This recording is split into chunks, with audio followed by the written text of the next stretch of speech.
Hi, my name is Kat Mertsch. I'm sponsored by Tree Love, and you're listening to the Clankers podcast. You're listening to the Clankers podcast with your hosts, Quentin Ferris and Horatio Gonzalez. Follow us on Twitter and Instagram at Clankers. What is going on, everyone? Welcome into the Clankers podcast. I'm your host, Quentin Ferris, here joined, as always, with Horatio Gonzalez. We got another fantastic episode for you guys today. Horatio, what can the people expect from today's episode? So this episode was really fun. We talked to Kat. She is kind of on that early stage of pro disc golfer. She's got a few sponsors. We talked about how she got her sponsors and how that's helping out in her career. We talked a lot about mindset, about how to stay in control when you're playing a match, or even during your career after you leave the disc golf course, and how to stay in a positive mindset to want to continue pursuing your dreams, which is definitely one thing that she is wanting to do, is to pursue disc golf as a profession. And so she talks about that. And I think it's for a lot of ladies out there who maybe are thinking about going on tour or going on some bigger tournaments, this one's a really good one to listen to. She gives a lot of good pointers, but stay tuned, listen to all the way. This one's a little shorter than last week's, so it'll be a fun one. And with that, let's get to it. What is going on, everyone? We are sitting down here with Kat, an incredible disc golf player, someone that we've definitely been watching as of recent, and arguably has one of the best names out there in disc golf right now. I really like it. Hopefully you guys enjoyed it during the intro. Super excited to be talking to her. She is one of those gals who I really think, just looking at her rating right now, she's sitting at a 986, almost 900. This is somebody who's competing in the Disc Golf Pro Tour, getting better each and every single weekend. So we're super excited to talk to her today. So Kat, I guess we want to start this interview off, and we just kind of want to start with, where did your disc golf journey begin? How old were you when you started playing disc golf? What inevitably led you to play disc golf in the first place? Man, so I was probably about 13 or 14 when I found out what disc golf was. I was living with my dad at the time, and me and my brother are very competitive, and we kind of had a buddy who introduced us to us. His name was Brad, and he just brought us out to a course and handed some Frisbees to us. And, of course, me and my brother just started playing against each other, and we found out that we're kind of good at it. And then we just kept going with it. Nice. That's awesome. So then, how long then have you been playing disc golf now? See, that was in the summer of 2016, so a little over 4 years. Okay, nice.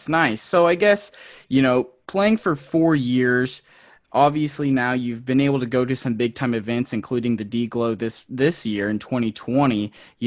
How did you go from just kind of slanging some discs with your brother to becoming someone who's on the tour, someone who's competing at a very high level at these disc golf tournaments? How I guess, long into your career were you when you decided to play your first tournament? So, like 2 months after I started playing, I went and played my first tournament. And I played against a girl named Autumn. I remember her name because it was kind of a special tournament for me. I found something I was good at, and I was just determined to get better. And little after little and piece after piecing it together, I'm here. Yeah. What were some things you learned in that first tournament, or if you can remember? Don't go for shots that have OB like 5 feet behind the basket. That was a big one for me. Yeah. Would you also, I guess, be able to maybe apply that to, I don't know. I know myself personally in my game, I'm someone where if I can, I'm absolutely going to run that putt, and I'm going to try to put it in the chains and clank those things. But was maybe something you took away from that? Maybe you shouldn't always run it, and maybe it is smarter to lay it up? It really depends on what position you're in, physically and mentally. Mentally, if you feel like you can do it, you should do it. If you don't, you give up that stroke and you move on to the next hole, It's just this little game you got to play with yourself. How I guess when you decide to do that, how often do you choose to run it comparatively to just laying it up, or is it more of literally just a case by case basis for you? Case by case. It's a work in progress, a lesson of learning. Do you think that to be competitive or to play something like these big events, that you have to be more aggressive and run a lot of more of those putts, even if you think you might not be as comfortable with them? Do you think a lot of these players, to keep up with them, you have to be a lot more aggressive? I do think that, especially in the FPO field, because there are a lot of elite women at the top, and you have to fight your way to get up there. Yeah. How would you, I guess, describe your journey kind of climbing through that FPO field? Because especially right now, it looks as though Paige Pierce, at least on tour, has things absolutely locked down for winning the tournaments. But I feel as though there's so much more to just winning a tournament. I feel as though playing in a tournament, you can get so much better and improve your game. Have you been able to see that in your own game? I have. I've noticed I've started throwing discs farther. My distance has gotten a little bit better, and that's weird because I always thought I threw really good when I was just at home and playing local tournaments, but being out there and playing with them, you kind of have to match the field. You kind of have to change things up. You have to play a little bit different because you're on a higher level of playing. You're with the elite. Yeah. How does seeing some of those players like Paige Pierce or Haley King, does it kind of motivate you, or does that competitiveness come out? Seeing how The well, the competitiveness really comes out. Paige Pierce has set the bar for the FPO field, and it's just, I want to tap it. Like, I just want to grab it.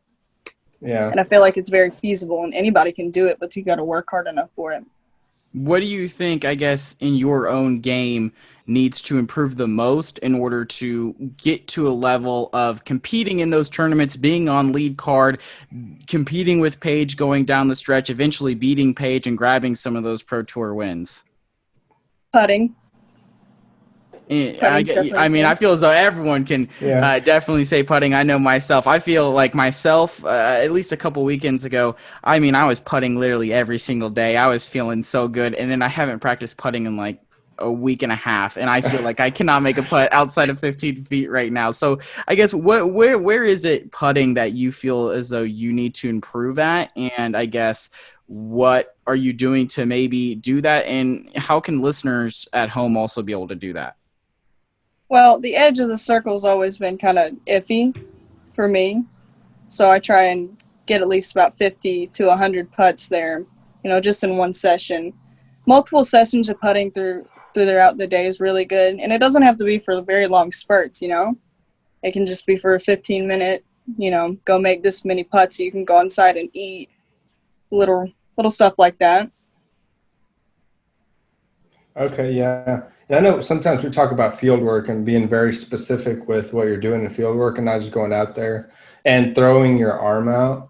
Yeah. I think it's really important also with putting. So when you go out with putting, do you just sit there at edge circle and just practice your putt, or do you focus on your form, focus on your release, focus on just the whole thing, or do you try to focus on one thing at a time?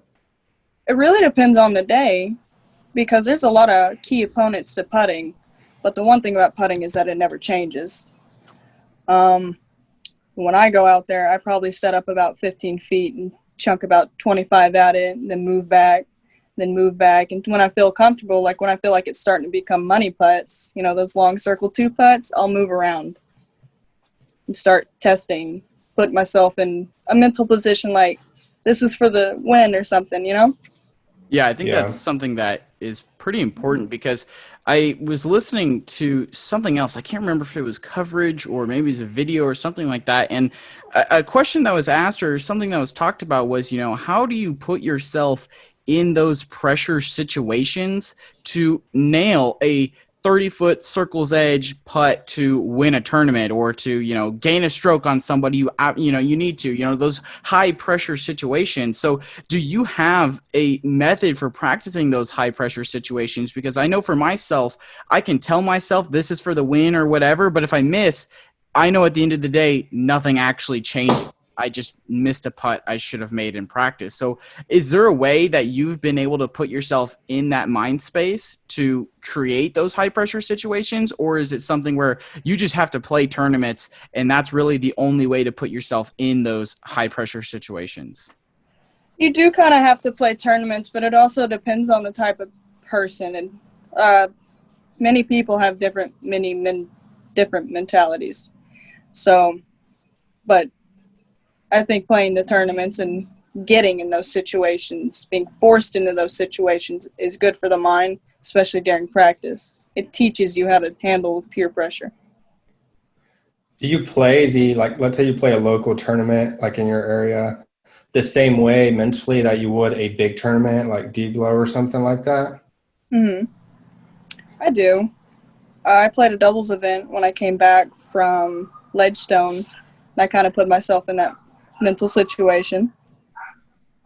Yeah, I Okay. think that's really important and something that you kind of have to do in order to, I don't know, get better at it. Because I feel as though, at least I'll speak for myself, Horatio, you can disagree with me uh, if you do, obviously. But I feel as though every tournament I've played, I've been pissed at myself during the tournament. And I'm like, I don't ever want to play a tournament again. Why am I playing this? I'm so bad at disc golf. Why did I sign up to do this? But then after it, I just noticed that my game has gotten better.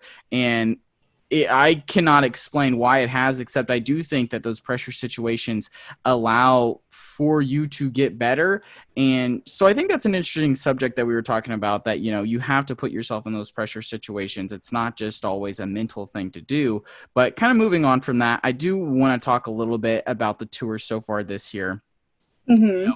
This year, we saw you at the Ledgestone Insurance Open. We also saw you at D-Glow. So I guess, could you kind of talk a little bit about those two events? I mean, we saw that you were at the Preserve as well, the Preserve being your best finish at 13th on tour, which is very good.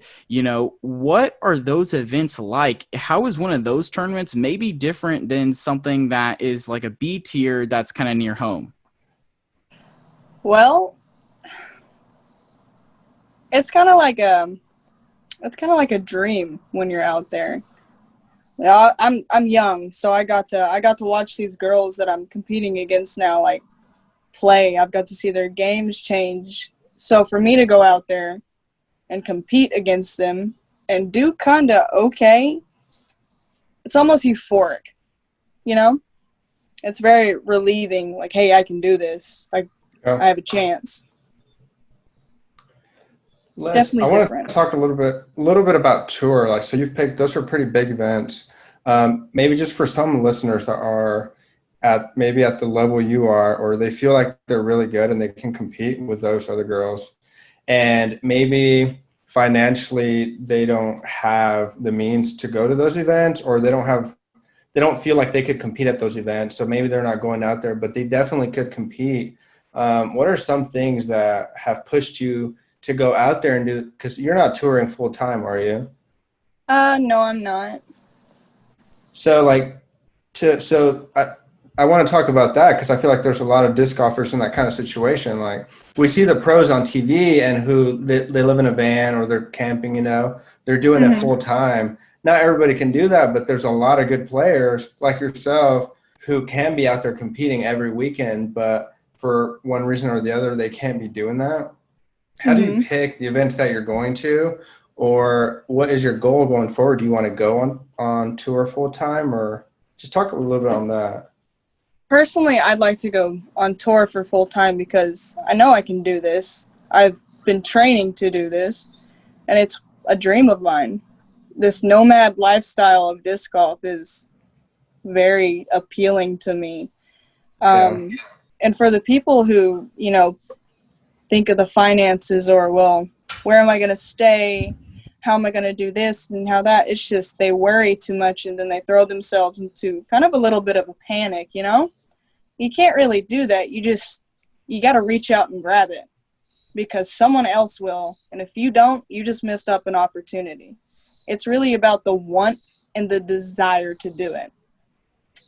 I think that's something that separates, the folk like yourself and like the other up and comers right now who want to be successful on tour, want to, potentially, or at the very least try to go be a Paul Macbeth, a Paige Pierce, something like that, to the guys who, always play in rec. Maybe they play in intermediate. They don't really travel a whole lot. They just go play disc golf for fun. So I guess what was it inside you? I know you said that you saw that you were really good at it, but was it maybe the moment that you first got your sponsor? What was the first moment, I guess, where you were like, I am good enough and I can go on tour? And then, playing those couple of tour events, was it always something, I guess, where you were like, I am going to go on tour, that's the end destination? Or has it, okay, I played a tournament on tour, this is something I can do, I think I can achieve this is something now I want to go do full time? So I used to linger on the thoughts of going and playing tournaments far away because I'm an anxious person. It's something I deal with. But I'd get anxious about it. Like I would say, worry about it, and then be like, no, I can't do that. I can't do it. But I always had something inside me kind of like, you can do it. You just got to go do it. And at Silver Cup, after my first round, I kind of had this click, and I was like, whoa. I just beat Paige Pierce in one round by one stroke. I'm pretty sure I could do it. So I used that to motivate me and keep me going. It's just a want. It's a desire. And what are some things maybe right now you say you want to make, that's your end goal. What are some things that other people that maybe want to also go tour full time, things that you can work on or things to do in your life to make that possible? Finding peace within yourself. We are in a very difficult time just as it is. So a lot of people have had a lot of time to sit down and think and probably stress themselves out. You got to let go of the negativity within your life. You got to push all that bad stuff out. You really got to work on yourself. To have a good disc golf mental game, in my opinion, you have to be okay with yourself outside of disc golf mentally. So it's up here. It's what you got to work on the most. And then your game, obviously.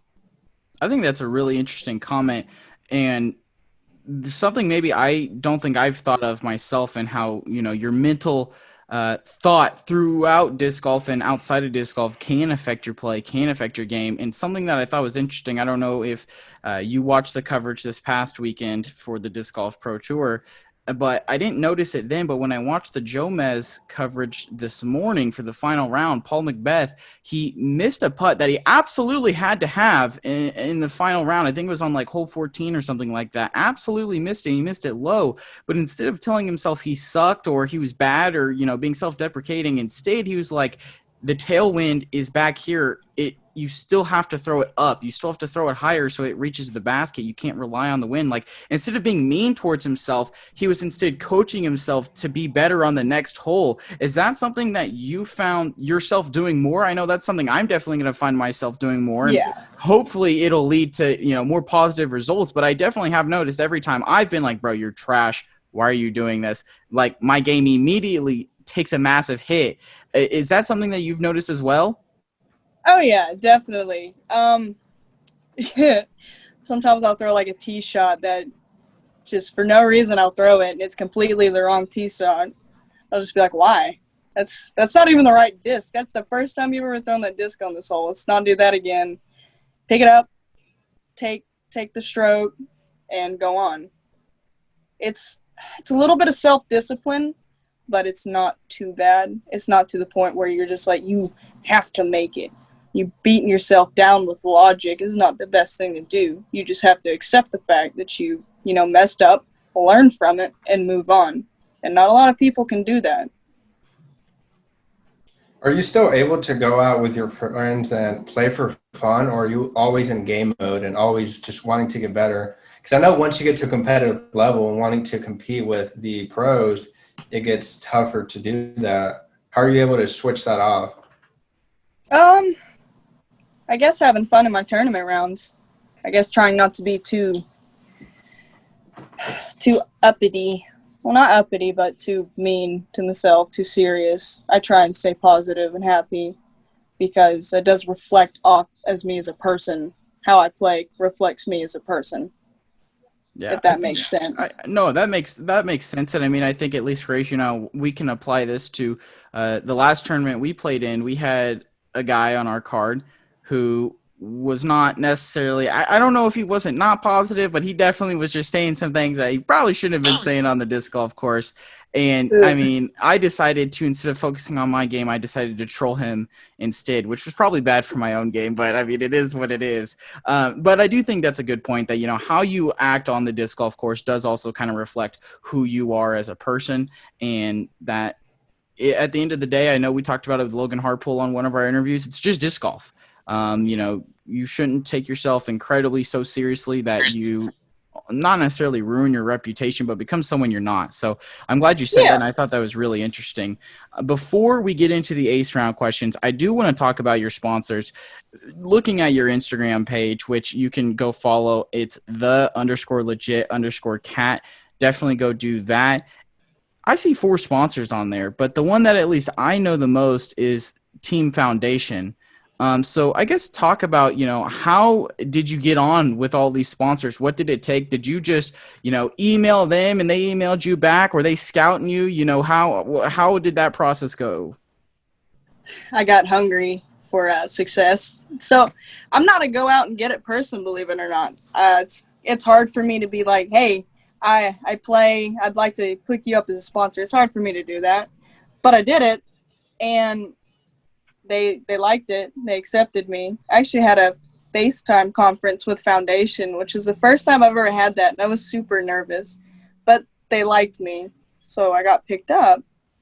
It's just working towards something for yourself. You got to go out and get it. Nice. Do you have a little fight back, or I guess not fight back, but with family or friends, you're trying to fight for this, I guess, for this dream for yourself to go on tour full time and to play full time, like as a career, basically. Do you have any negativity, or how do you handle that with people who maybe don't think it's a real thing? I handle it with just going, yeah, that makes sense. Okay. And just leave. Just giving them short answers, giving them the benefit of the doubt, because I can't sit here and explain to someone exactly what I do who has never even played around a disc golf, never been around the community, because it is a community. It's a very different vibe. It's a big, happy family of frisbee chuckers. And not a lot of people understand that. Yeah. So just got to give them the benefit of the doubt and keep doing you. Yeah, I think that's a great comment. I know some of my friends back home, one of their one of the folk that they're close to decided to ask me why I like disc golf, and instead of actually listening to my answer, would immediately cut me off, trash me for it, and was just overall being an unquality person about the thing. So I think I think that answer was really good, because there are those people like that person who I'm not going to go into too much more detail about, that is just, this is stupid. Why are you doing disc golf? Disc golf isn't a real thing. And then there's the other people who actually go out and play disc golf. I've literally seen people who trash on disc golf, go play around, and then their entire attitude about disc golf is topsy-turvy. So is there any other strategy that you have for maybe convincing people like that to go out and play around? Or is it just a, hey, you know what? It is what it is. I'm moving on. I don't really care what you have to say. If it's a negative guy, then I'll move on. But if it's someone, I'll be like, do you want to go out and play? Maybe just go putt and stuff. But the majority of the time, people just want to see the world burn, you know? Yeah. They don't like it when other people are happy doing themselves, you know? And I think that's one of the most enticing things, or like one of the cool things about disc golf, is the community you talked about, or one thing that lures people in, or kids, or maybe people that don't necessarily have a lot of friends, or, you know, whatever. Once you go play in a local league or with other disc golfers, for the most part, everybody is super nice. Everybody wants to help you. Everybody wants to take care of you. And I imagine it's that way on tour. So if you're from somewhere where maybe people are very negative like that, want to see the world burn, and you can go out on tour and you just hang out with people that all they want to do is hang out and play disc golf. Like, why would you not want to do that? And Yeah. I don't know. That's pretty cool. Yeah, it makes perfect sense to me. Horatio, are you ready for the ace round questions? Are you ready? Ooh, that was good. I don't know if I'm even ready. We'll find out. Let's start here. Let's start with the first one. If you're going out to take maybe one of those people who want to watch the world burn, or maybe somebody who actually does care a little bit about disc golf, it's the first time ever playing, what 3 discs are you going to recommend to them? So what is the number 1 putter, what is the number 1 mid-range, and what is the number 1 driver that you're going to recommend to them? Well, a putter, probably going to just be a classic ABR. They're versatile. Anybody can use them. A mid-range, probably a Mako 3. Something glidey, something flippy. And a DX Leopard. Something like that. You're not going to go out there and hand them, hey, here's this Firebird. It's great. Yeah. Here you go. Have fun with that. Yeah. I think it definitely helps knowing a little bit once you start and seeing people throw and giving them a disc that you know is going to be forgiving, especially if they've never played before, and they're going to get a pretty clean shot because then their eyes just open up and they're like, wow, that's pretty cool. So, yeah. All right, question number 2, the favorite course you have played and the number 1 course on your bucket list. Harmony Bends is definitely number 1 on my list. It's like climbing a mountain in a forest, if that makes sense. It's just very pretty. And I don't know. I don't really have any bucket list courses. The Vermont course looks really good. It's very green. Looks peaceful. That course looked beautiful. Yeah, it really did. Our third question. If you could go back in time to yourself, or maybe you can just apply it to someone who's brand new, what is the number 1 tip that you would give them just starting out playing disc golf? Have fun and be nice to yourself. Like, if you're going to have a bad shot, don't be like, oh, dang, I suck. You just got to shake it off. You got to wiggle a little bit, wiggle it off. Just relax is all. Okay, number 4. That was number 4, right? Yeah. Your favorite memory playing disc golf? It was in Louisiana. It was the first tournament that I ever played women's intermediate, and I got 3rd. But I busted my ankle that tournament at a trampoline park. But the day before I did that, we were on a golf cart for some reason, just going to a hole, and we hit this big bump. And I let all the girls sit up there because I'm nice, and I was on the back like holding on. So we hit this bump, and it just goes bam, and I fly off the back of the golf cart, and they didn't even notice. So they're just trucking along, and I'm rolling in the bag. It's like, hey. Oh, no. It was awful. great. It was great. I can only imagine being a spectator to that and just seeing that happen and be like, bro, you're leaving them behind. No, come back. Come back. All right, let's get on to this last one. What is your goal? I think I know this answer, but what is your goal moving forward in disc golf? Definitely to be the elite of the elite. I want to be up there. I want to be a big dog.